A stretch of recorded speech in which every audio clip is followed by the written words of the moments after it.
자, 표현기교 이렇게 셋으로 나눠놨는데 비유 같은 경우에는 시에서 자주 사용되는 비유 세트들을 좀 언급을 해드리려고 합니다. 일단 기본적으로 이렇게 하면은 너무 글씨가 작아지니까 직유법과 은유법 이렇게 두 가지가 세트입니다. 직유법 같은 경우에는 원관념과 보조관념을 직접적으로 비유하는 방식이라고 설명이 되어 있는데 그게 이해하기 어려우면 그걸 외우면 됩니다. 직유법은 뭐뭐 같이, 뭐뭐처럼, 뭐뭐인 듯, 뭐뭐인 양 이라는 표현이 나오면 직유법이구나 라고 여러분들이 확인을 해주실 필요가 있어요. 직유법은 깊은 이해를 필요로 하지 않습니다. 단순하게 예를 들어드리면 이런 거예요. 야, 너 참 개같이 생겼다 라고 얘기했을 때 개같이 생겼다는 말이 무슨 말일까? 라고 하면서 고민을 하나요? 그대로 멱살을 잡는 거죠. 개냐! 라고 하면서 멱살을 잡아요. 그쵸? 왜? 너는 개다 라는 얘기잖아요. 그쵸? 하지만 은유법 같은 경우에는 이미지상의 유사함을 기반으로 해서 비유를 하는 방식이기 때문에 좀 더 생각이 필요해요. 가장 대표적인 예로 내 마음은 호수요 라고 했을 때 마음에 물 찼다는 얘기예요. 그게 아니라 이 내 마음이라고 하는 것의 이미지가 호수의 넓고 맑음 혹은 아니면 깊음 이런 것과 유사성을 가진다라는 얘기를 하기 위한 표현이잖아요. 그렇다면 나의 마음도 호수처럼 맑고 넓구나 이러한 식으로 갖다가 이해를 하셔야 된다라는 얘기죠. 그 다음에 또 세트로 나오는 게 화류법이라는 것과 그 다음에 의인법, 의인화라고도 하고 요 녀석들도 역시나 마찬가지로 또 세트가 되는데 화류법 같은 경우에는 동작이나 행동과 연결되는 경우가 많습니다. 왜냐하면 화류법은 생물이 아닌 것을 생물인 것처럼 표현하는 방식이기 때문에 그렇죠. 화류법이 좀 더 큰 벤다이어그램이고요. 그 안에 이제 의인법이 들어있는데 의인법은 사람이 아닌 것을 사람인 것처럼 표현을 하는 것을 얘기합니다. 그래서 의인법은 뭐와 연결이 되느냐 하면 어떠한 정서 혹은 아니면 의도와 관련이 됩니다. 자, 화류법을 예시를 들어드리면 이런 거예요. 어떤 언덕을, 경사진 언덕을 돌멩이가 떼굴떼굴 굴러가고 있어. 일반인이 보면 뭐라고 할까요? 돌 굴러간다 라고 할 거예요. 이과에가 보면 경사 45도에 가파른 경사길을 9.8n의 중력 가속도에 따라서 등가속도 운동을 하고 있어. 이지랄 하겠지. 자, 이과 애들은 그렇게 얘기하고 문과는 돌 굴러간다. 똑같아요. 자, 시인이 보면 돌이 언덕을 달려 내려오고 있어. 이런 식으로 표현을 하겠죠. 돌이라고 하는 게 달리는 어떤 능동적 행위를 할 수가 있나요? 따꾸리야? 팔다리가 나와가지고 막 이제 너로 정했다 해가지고 달릴 거야? 아니란 말이에요. 그렇죠? 이 돌이라고 하는 것은 무생물이기 때문에 능동적이고 주체적인 행동을 할 수가 없는데 마치 주체적이고 능동적인 행위를 할 수 있는 것처럼 돌이 달려간다라고 표현을 하는 것이 화류법입니다. 자, 그 다음에 의인법 같은 경우에는 예를 들면 이런 거죠. 상황을 보면 해가 이렇게 쨍쨍 비추고 있는데 왜 조각구름 하나가 잠시 이제 햇빛을 가렸다가 이렇게 지나가 버렸어. 그래서 잠깐 햇빛을 가려졌다가 해가 다시 났어. 그걸 보고 시인이 햇빛이 나에게 윙크를 하였다라고 표현을 하면 그건 의인법입니다. 왜요? 윙크라고 하는 행위는 인간만이 의도를 담아서 하는 비언어적 행위이기 때문에 그래요. 물론 개나 고양이도 눈에 못 들어가면 이렇게 납니다만 그걸 보고 우리는 윙크라고 하잖아요. 눈에 못 들어갔나 보다라고 해서 이렇게 아시다시피 눈을 세척을 해. 자, 눈을 이제 닦아준다든가 그렇게 하죠. 애초에 윙크라고 하는 거는 서로의 의도를 확인하거나 아니면 서로 간에 무언의 약속을 확인하는 비언어적 행위란 말이야. 인간만이 의도를 갖고 하는. 자, 그래서 인간이 아닌 존재가 인간인 것처럼 표현되면 의인화, 의인법이라고 얘기를 한다라는 거죠. 그 다음에 대유법이라고 하는 것이 있는데 이 대유법 안에 이제 뭐가 있느냐면 제유법과 그 다음에 이제 화유법 이렇게 두 가지가 있습니다. 제휴법이라고 하는 거는 뭐냐면 제자가 제한하다 할 때 그 제자야. 그래서 제한된 것으로 전체를 비유할 때 제휴법을 사용을 합니다.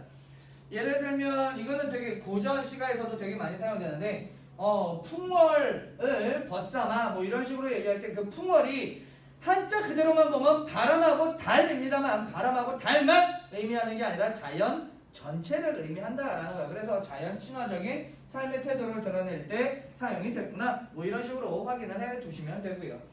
그 다음에 환유법은 교환 가능한 수준의 비슷한 가치를 가진 것으로 갖다가 치환을 해서 비유하는 방식인데 가장 대표적인 걸로 이런 게 있죠.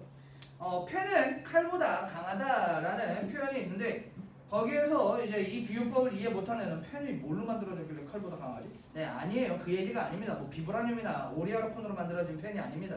그게 아니라 여기에서 말하는 펜은 어떤 언론의 힘이라든지 지식의 힘과 치환이 가능한 것이고요. 그 다음에 칼이라고 하는 것은 폭력이나 무력을 이제 치환 가능한 가치로서 표현하는 거야. 그렇다면 본 뜻은 뭐야? 지식의 힘이나 언론의 힘은 폭력이나 무력보다 더 강하다라고 얘기를 하고 싶어 했던 것이죠. 그걸 환유법을 통해서 표현을 한 것이고요. 그 다음에 또 많이 사용하는 비유법 중에 하나가 풍유법이라고 하는 게 있어요. 풍유법이라고 하는 거는 기본적으로 말해서 어떤 격언이라든지 명언이라든지 속담이라든지 이런 것들을 활용을 해서 비유를 하는 방식입니다. 뭐 사치를 하는 사람에게 아이고 배보다 더 배꼽이 큰 격이네 라고 얘기하는 게 풍유법입니다. 쉽게 얘기하면 그런 식으로 속담, 격언, 명언 이런 것들을 활용해서 비유를 하는 방식을 얘기를 합니다. 자, 그 다음에 이제 시에서 강조를 하기 위해 사용되는 표현들도 굉장히 다양히 있는데 그 중에서 가장 대표적인 것들 몇 개만 얘기를 하면 반복법 또 강조입니다. 한 번 얘기했던 거 두 번 얘기하고 두 번 얘기했던 거 세 번 얘기하면 술 취한 게 아닌 이상 강조하고자 하는 거겠죠. 그렇죠? 그 다음에 또 어떤 방식을 사용하기도 하느냐면 점층과 점감법을 사용하기도 합니다. 점층은 상승적 이미지 혹은 아니면 점점 커지는, 점점 높아지는 뭐 이런 느낌이고요. 점감법은 점점 작아지는, 점점 낮아지는 이런 하강적 이미지를 사용하는 게 점감법입니다. 뭐 여러분들 세대의 유치원에서도 배웠는지는 모르겠지만 뭐 이런 노래도 있죠. 바위돌 깨뜨려 돌멩이 깨뜨려 자갈돌 깨뜨려 모래알. 물론 이게 뭐 침식풍화작용의 어쨌든 자 이건 너무 이과적이고 자 그렇게 됐을 때에도 보면 맨 처음에 커다랐던 바위가 점점 작아지죠. 이런 것들을 점강법이라고 하고 그 반대는 점층법이 되는 거겠죠. 이런 것들을 통해서 그 변화라든지 혹은 아니면 보여주고자 하는 이미지를 강조할 수 있다라는 얘기입니다. 그리고 이제 대표적으로 과장법 같은 경우에도 강조의 의도를 지는데 여러분들 오해하는 게 요만한 걸 이만하게 얘기해야만 과장법으로 생각하는 경우가 있어요. 이만한 걸 요만하게 얘기해도 과장법입니다. 상황을 생각해보면 쉬워요. 너는 뭐 여자친구 되게 많이 사귀었을 것 같아. 아니야 나 한 번밖에 안 사귀어봤어 라고 하는 것도 사실 뻥이고 불하고 과장이죠. 사실 되게 많이 사귀어봤는데 뭐 이렇게 하는 것도 과장법인 거고 반대로 이제 뭐 보통 이제 아버님들이 주말에 애들이랑 뭐 놀아주기가 좀 싫거나 아니면 놀아주는데 지쳐서 혼자만의 시간을 갖기 위해서 새벽에 몰래 이제 낚싯대를 챙겨가지고 부항하고 나갔어. 이제 애는 아빠 어딨어 그러고 있고 엄마는 아유 인간 그러면서 이제 난리가 났다가 저녁 때쯤 돼가지고 아버지가 한잔하고 들어오셔요. 대리기사의 되게 안전한 드라이브를 타고 오시면서 들어가가지고 아들 그러고서 막 이제 난리가 났어. 여보 그러면 뭐 이제 여보 나왔어 죽었네 어쩌고 이러고 있는데 이제 얘기를 합니다. 아빠 오늘 이만한 걸 잡았으면 월간 낚시에 나와야 돼요. 뭐 요만한 걸 잡았거나 아니면 못 잡았거나 했겠죠. 근데 그렇게 과장해서 얘기하는 이유는 비록 너가 시간을 보내지 못했지만 나는 굉장히 뜻깊고 알찬 시간을 보냈다라는 걸 강조하기 위해서죠. 그런 거. 과장법 그렇게 있을 수 있고요. 그 다음에 이제 대조를 활용한 강조도 있는데 대조 같은 경우에는 아시다시피 뭐 가장 대표적인 건 밝음과 어둠이라든지 혹은 아니면 높고 낮음이라든지 뭐 이런 것들을 대조하기도 하고 약간 개그 코너 지금은 뭐 사라졌지만 이제 뭐 사망 토론 같은 거 생각을 해보면 되게 극단적인 선택지로 갔다가 이제 그 대조를 함으로써 좀 뭐랄까 어떤 가치관이나 이런 것들에 대해서 이렇게 강조를 하는 경우가 있어요. 예를 들면 뭐 이런 거죠. 50억을 가진 옥동자랑 같이 살 것이냐 아니면은 뭐 이제 한 푼도 없는 빈털터리 뭐 원빈이랑 같이 살 것이냐 뭐 이런 거. 그러면 이쪽 선택한 애는 물질 만능주의적인 세태에 빠져있는 사람이고 이쪽은 외모지상주의 세태에 빠져있는 사람이 되겠죠. 네. 덕질을 반반 섞으면 좋은데. 자 어쨌든 그런 식으로 갔다가 해서 대조를 통해서 강조를 할 수가 있다라는 것 말씀드리고 그 다음에 이제 또 대표적인 게 영탄법이 있어요. 근데 여러분들 영탄법도 헷갈리지 말아야 되는 게 감탄만이 영탄법은 아닙니다. 탄자로 끝나는 애들은 다 영탄법이라고 생각하면 돼요. 한탄이라든지 혹은 아니면 비탄이라든지 이런 것들도 다 영탄법입니다. 탄탄탄. 자 그렇다.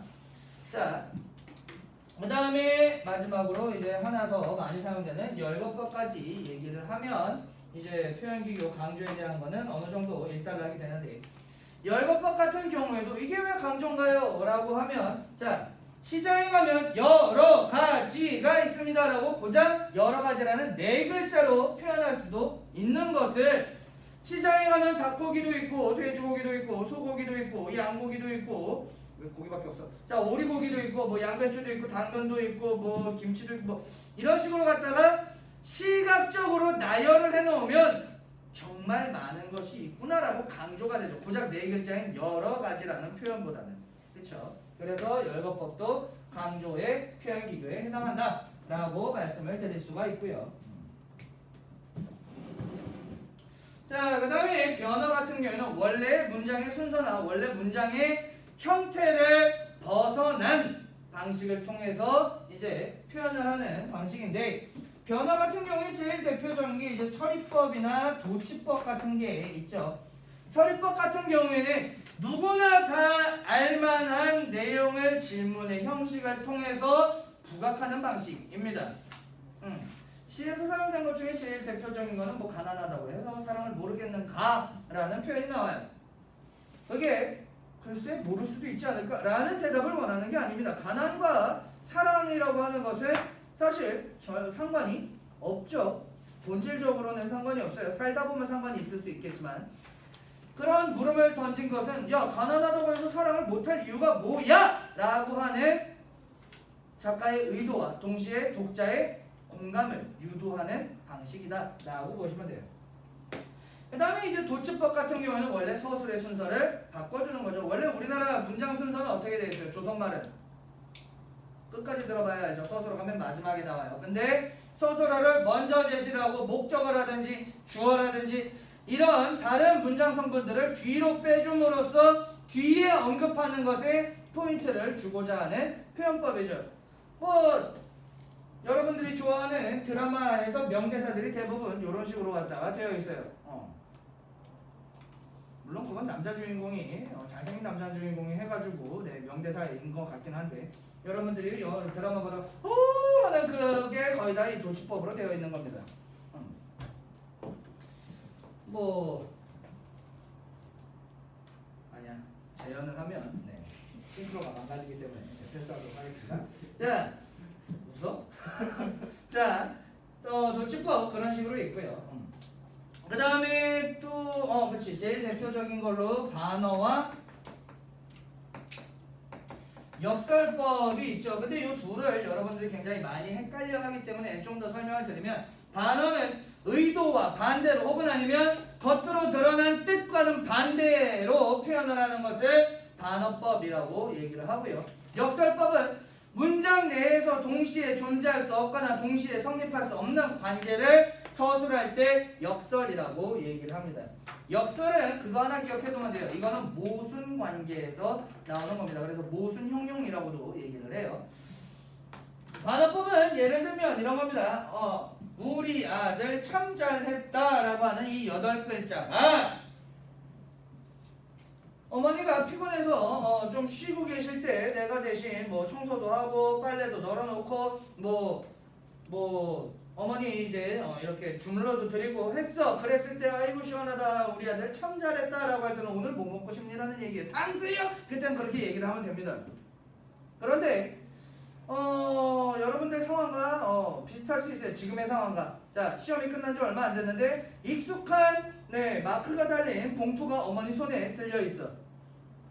집에 어느 날 왔는데 그리고 어머니가 어머 아들이라고 하던 목소리 톤에서 아들 이리 와 라고 하는 목소리가 다운이 되어 있는 상태에서 봤어요. 봤는데 성적표를 이렇게 쓰고 있으면 아유 우리 아들 참 잘했다 라고 분명히 똑같은 8글자로 얘기해서 거기에서 탕수육! 이지랄하면 쳐 맞는다라는 얘기예요. 왜? 거기에서 우리 아들 참 잘했다라는 얘기는 지금 당장 들어가서 공부를 하지 않으면 다리 몽둥이를 품질러 버리겠다라는 얘기거든요. 참 잘했다라고 겉으로 드러나는 뜻과 그 다음에 안에 담겨있는 뜻이 다른 표현을 반어법이라고 하고, 문학에서 가장 대표적인 반어법은 운수 좋은 날 같은 게 있겠죠. 자, 그 다음에 역설은 아까 전에 얘기했다시피 모순 관계가 있어야 돼요. 대표적인 구절로 갔다가 하면 이것은 소리 없는 아우성이라고 하는 이제 유치원의 깃발이라는 작품에서 첫 번째 구절에 있는 건데, 아우성이라고 하는 단어가 애초에 뜻이 뭐예요? 우와! 이게 아우성이에요. 소리를 지르다, 함성을 지르다, 환호를 하다 라는 의미와 일맥상통하는 단어란 말이야. 애초에 소리가 커야 돼. 근데 앞에 수식어가 뭐야? 소리 없는 이라고 했단 말이야. 동시에 성립할 수가 없어요. 그런 것들을 역설법이다 라고 얘기를 합니다. 뭐 굳이 하나만 더 하자면 뭐 대꾸법 같은 것도 있죠.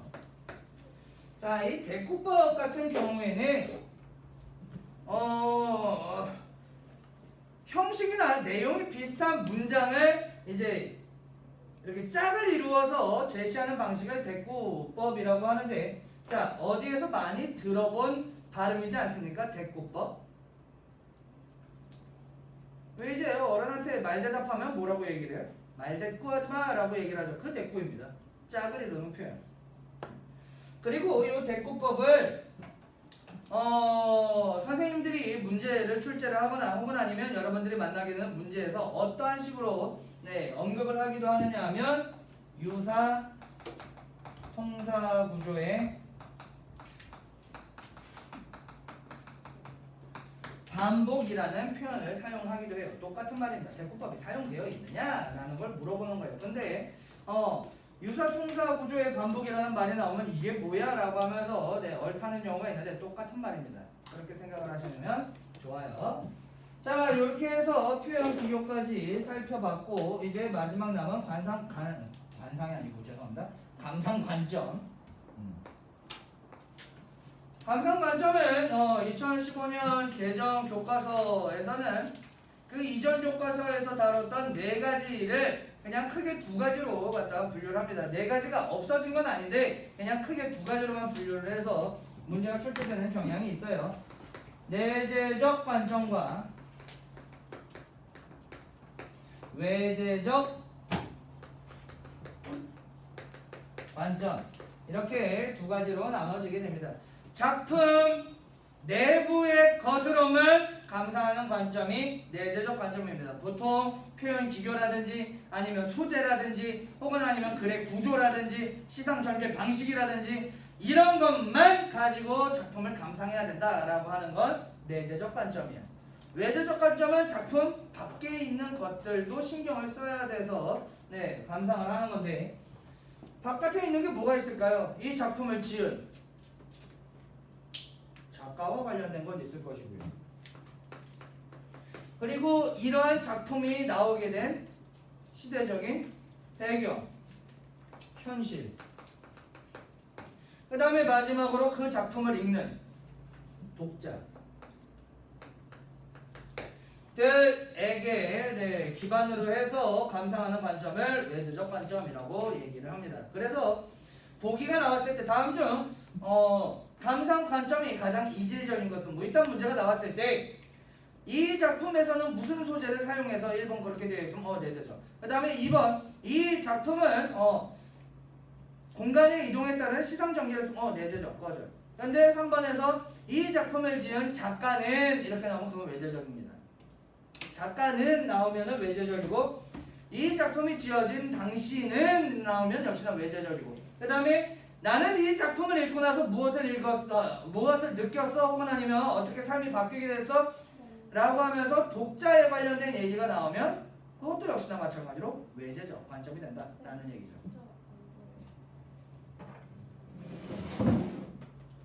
네, 이렇게 볼 수가 있죠. 이가 뭐냐? 괜찮아? 네. 자, 이렇게 해서 서정관례와 관련된 기본적인 사항들을 다 적어드렸습니다. 사실 저는 기본이라고 말씀드렸지만 기초예요. 여러분들이 앞으로 이제 2학기, 그 다음에 2학년, 3학년 올라가면서 내신이 됐든 수능이 됐든 모의고사가 됐든 서정관례를 만나게 되었을 때 기본적으로 요 정도는 머릿속에서 자동적으로 떠오를 수 있을 정도로 담겨 있어야 되는 개념들만 얘기한 겁니다. 기초적인 수준이에요. 지금 당장은 어렵겠지만 2학년, 3학년 올라갔을 때 서정관례의 문제 출제 요소가 뭐냐라고 했을 때 아무것도 안 보고 머릿속에서 이 정도 나올 정도가 돼야 된다라는 얘기입니다. 그래야 1등급 나올까 말까요. 오케이? 자, 이제는 연결을 해야 되는데 연결 좀 되나?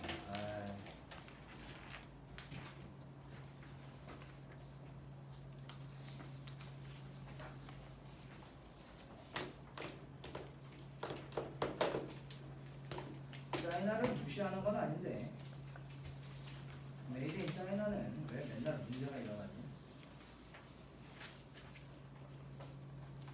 Assembled by China는 괜찮습니다.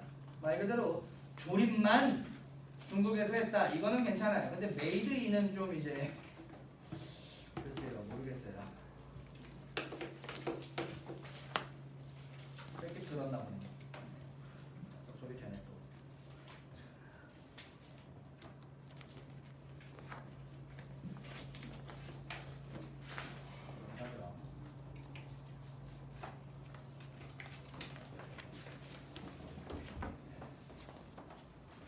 자, 우리가 방금까지 살펴봤던 것들을 기반으로 해서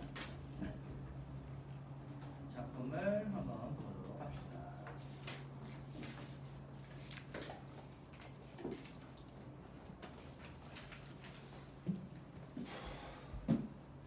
보시면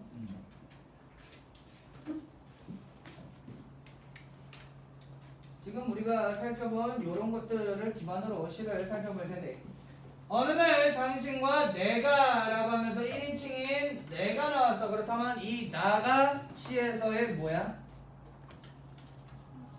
그렇죠. 이 나는 화자입니다. 그 다음에 이 화자가 당신이라고 부르는 존재는 어떤 시죠? 대상이 되겠죠.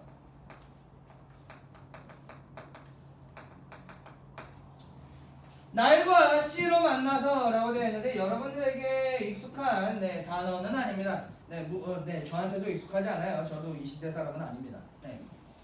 이 날과 씨라고 하는 거는 옛날에는 간의 수공을 보러 갔다가 옷감을 짰었어요. 이렇게 배틀을 이용해서 옷감을 짰었는데 이렇게 해서 가로줄 이렇게 해서 세로줄 가로줄 세로줄 가로줄 세로줄 이렇게 해가지고 이런 식으로 옷감을 만들어내요.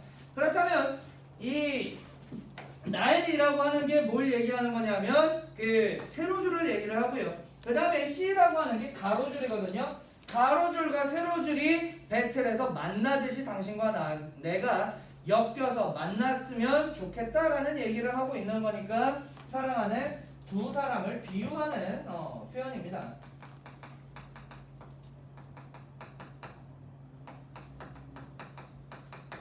자, 그렇다면 비유 중에서 뭐죠? 한번 생각하게 만들었으니 은유법이 되겠죠. 자, C로 날과 C로 만나서 하나의 꿈을 엮을 수 있다면 이 하나의 꿈을 두 글자로 줄이면 뭐가 될까요? 인연 혹은 아니면 사랑이 되겠죠.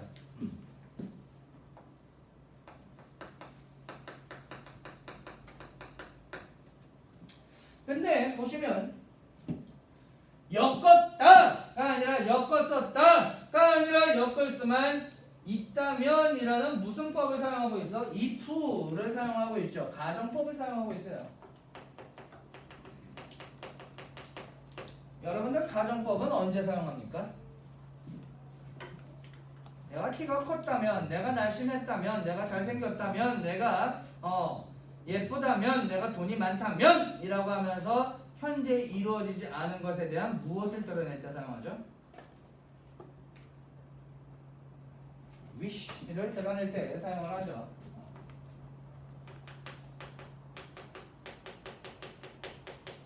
소망을 부각할 때 사용이 됩니다. 자, 그렇게 엮을 수만 있다면 우리들의 꿈이 만나 한쪽 비단, 한 폭의 비단이 된다면, 자, 요게 이제 발전이 됩니다. 아까 전에는 고작 뭐였어? 날과 C라고 하는 가로 줄과 세로 줄 실이었어. 근데 그게 엮이고 짜이다 보니까 뭐가 됐어? 한 폭의 비단이 되었죠. 이 한 폭의 비단은 그렇다면 사랑의 결실이 되겠죠.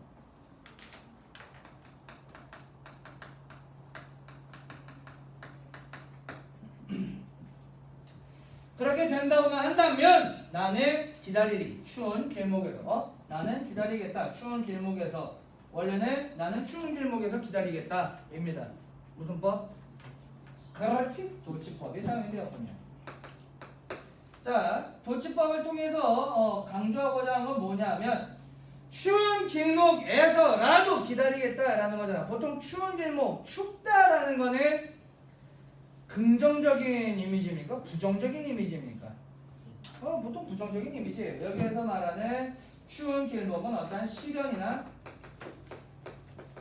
고난을 얘기를 하죠. 뭐의 시련이나 고난?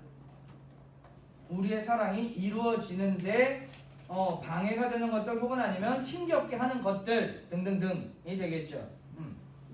그럼에도 불구하고 나는 기다리겠다라고 얘기해요. 왜?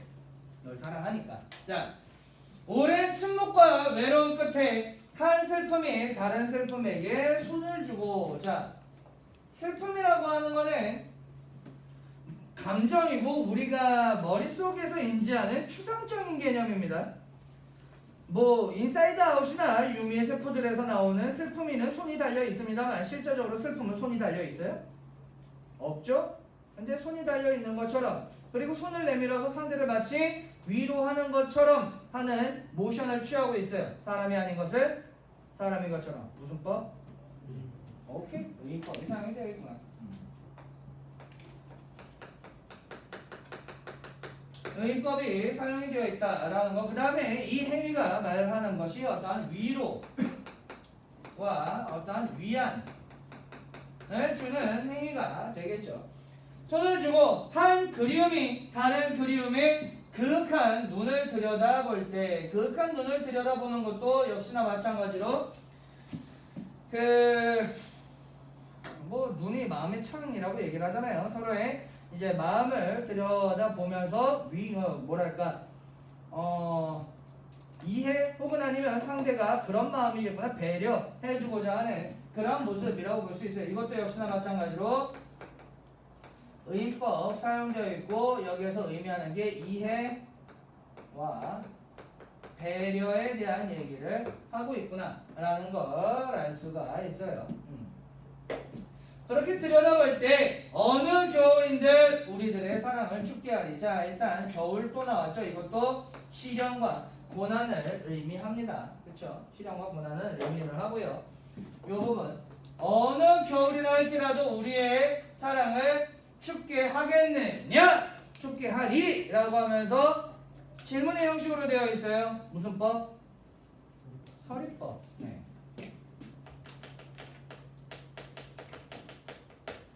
사용되어 있구나 확인할 수 있죠.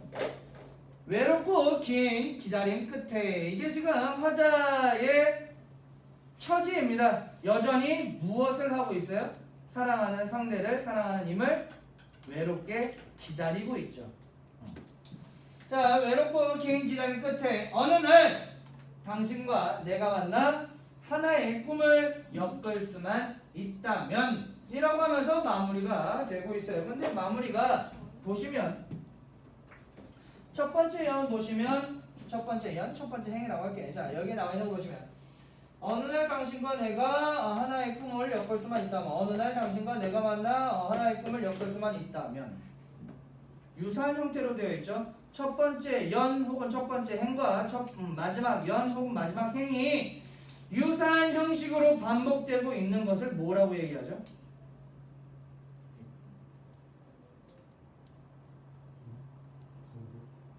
처음과 끝이 유사한 관련을 갖고 있다. 그렇죠. 수미상관이죠.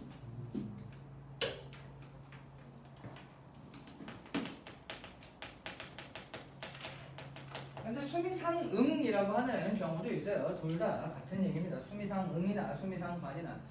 자, 저 수미상관 같은 경우에는 저런 식으로 첫 번째 부분과 마지막 부분이 서로 연관관계를 갖는 혹은 서로 관련을 갖는 방식으로 갖다가 배치를 해놓은 방식인데 반복이 되니까 운율도 형성을 하고요. 한 번 얘기했다고 두 번 얘기하니까 정서가 강조도 되고요. 또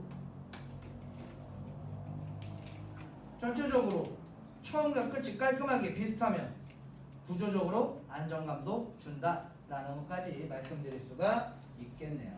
네. 자, 문제를 보시면 이 시의 화자는 표면에 드러나죠. 내가라고 화자가 나왔죠. X. 이 시의 화자는 당신과 만나지 못하는 상황 때문에 당신을 그리워하고 있죠. 그렇죠. 가정법을 통해서 당신과 내가 만날 수만 있다면 이라는 얘기는 지금 만났다 만나지 못했다. 만나지 못했다. 근데 당신과 만나고 싶은 소망이 부각이 되면서 나는 지금 현재 당신을 그리워하며 외로운 상태로 지내고 있다라고 얘기를 하고 있죠. 네. 이렇게 해석을 할 줄 알고 아까 전에 이론에서 말씀드린 개념들을 적용할 줄 알면 됩니다. 자,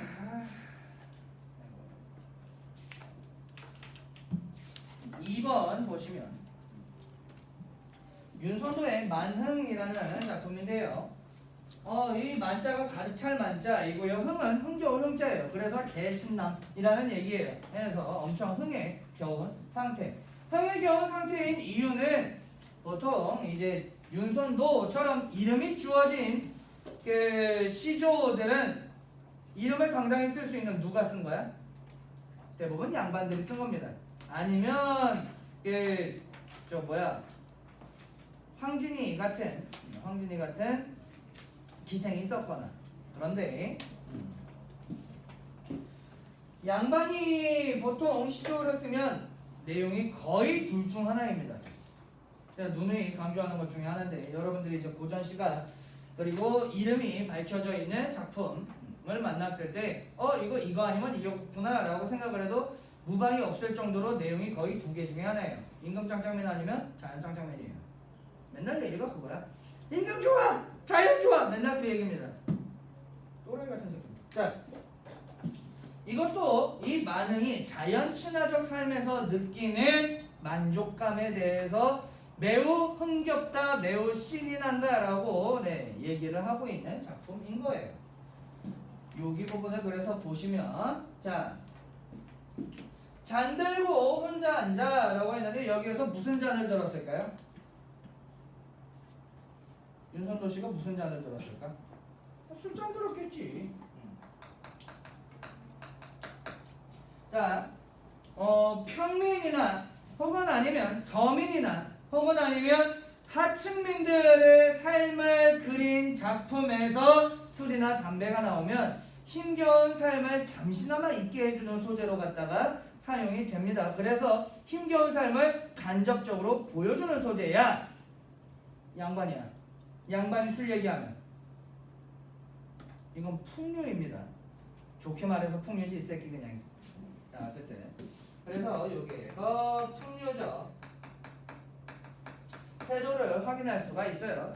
그냥 뭐 산에 가서 산을 보는 것이 아니라 산 보는 것도 무 한 잔 기울이면서 술 한 잔 하면서 기울이는 게 그때 당시에 자연을 즐길 줄 아는 풍류적 태도의 양반의 모습이 드러난다라는 얘기예요. 맨정신으로 봐야 아름다운데 이 새끼들 술 이만큼 꼬라가지고 으아! 자 어쨌든 자 잠들고 혼자 앉아 왕따죠. 자 혼자 앉았다라는 것은 어떤 그 여유로움이나 혹은 한가로움을 얘기하는 겁니다. 외롭다와 연결되는 게 아니에요. 여기서 혼자 앉은 거는 설마 진짜 혼자 앉았겠어 양반이 놀러 갔으면 아래 것들 대동했겠지 또. 자 어찌되었든 그래서 여기서 여유로움이나 한가로움의 정서가 느껴지고요. 바라보고 있는 대상이 뭐냐면 먼 뇌입니다. 먼 산이야. 근데 산만 얘기하는 것이 아니라 이게 제휴법을 통해서 사실은 무엇을 얘기하고자 했다? 자연 전체를 얘기하고자 했다라는 얘기죠.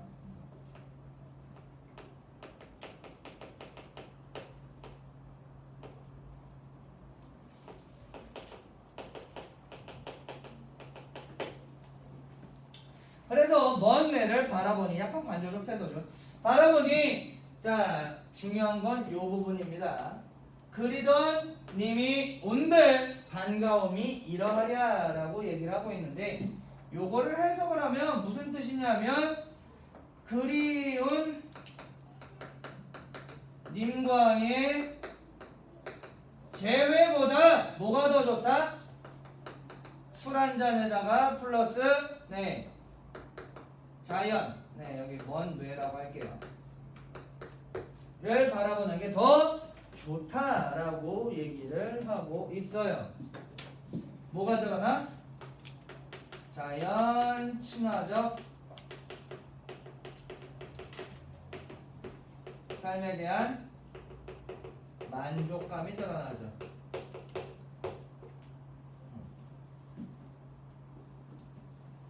표현으로는 반갑다라고 얘기를 하고 있어요. 그렇죠? 그리고 이러하랴 이만큼 좋겠느냐 라고 얘기를 하고 있으니까 역시나 뭐가 활용되었구나? 질문의 형식으로 질문의 형식으로 된 아이 대답들 좀 해봐라 서리법이 활용이 되었구나 라는 것도 알 수가 있죠. 자 말씀도 웃음도 아니어도 못내 좋아하노라 라고 얘기를 하고 있네요. 자 보시면 여기서 말하는 말씀과 웃음이 다 이 화자에게 있어서는 좀 부정적인 요소입니다. 왜냐하면 지금 유선도가 유배를 당한 상황이에요. 유배를 당한 상황에서 일단 어떤 인간적인 것 혹은 아니면 세속적인 것에 약간 염증을 느낀 상태입니다. 자, 말씀하고 웃음은 인간에게서 엿볼 수 있는 그런 특징인데 그냥 말이 아니라 생각을 해봐. 이게 유배를 당하는 경우는 보통 왕 눈밖에 났거나 아니면 죄를 지었거나 물론 죄를 지으면 유배보다는 보통 형벌을 받는 경우가 더 많긴 한데 어찌되었든 죄를 지어서도 유배를 가기도 하니까 물론 죄를 지어서 유배 간 거는 해배가 안 돼요. 해배라는 거는 이제 유배가 풀려나는 건데 그게 안 돼요 원칙적으로. 근데 그런 거 아니면 대부분의 우리가 보는 작품들의 사연은 유배당한 작품들의 사연은 반대당파 애들이 하도 이거 뭐라고 해야지 쪼아가지고 임금이 어쩔 수 없이 잠시 갔다 와라 라고 하는 식으로 보내준 경우가 대부분입니다. 그렇잖아. 임금이면 뭐든지 마음대로 할 수 있을 것 같지만 그렇지도 않아요. 여기 이쪽에 양반이 왜 양반인지 아시죠? 이쪽에 문반 있고 이쪽에 무반 있고 해서 문반 무반 양반이에요. 이 새끼들이 툭 하면은 당파 싸움하면서 상대 계파에서 영향력이 있거나 혹은 아니면 좀 클 가능성이 있거나 혹은 아니면 수장인 경우에 자기네들의 이익을 위해서 어떻게 해요? 어떻게든 깎아내리려고 하는 경향들이 있단 말이야. 그랬을 때 이제 뭐 하나 꼬투리만 잡으면 이제 임금한테 겁나 상소문 올리는 거야. 막 그래가지고 뭐 얘가 원래 평소에는 어땠고 그 다음에 뭐 유학자로서의 품위를 지키고 어쩌고저쩌고 막 올려. 그래도 임금이 아이씨 아닌 것 같은데 라고 할 때 끝판왕으로 뭐해? 전하 통촉 맨날 이지랄 해가지고 결국 보내버린단 말이에요. 뭘 해서? 말을 해서 보내버린단 말이에요.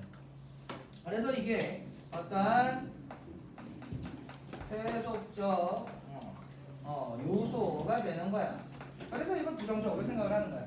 그래놓고서 그게 아니어도 당연히 산은 웃을 수도 없고 말씀을 할 수도 없어. 그래서 뭐라고 해? 좋아한다 라고 다시 한번 자연에 대한 만족감을 드러내면서 마무리가 된다라는 얘기죠.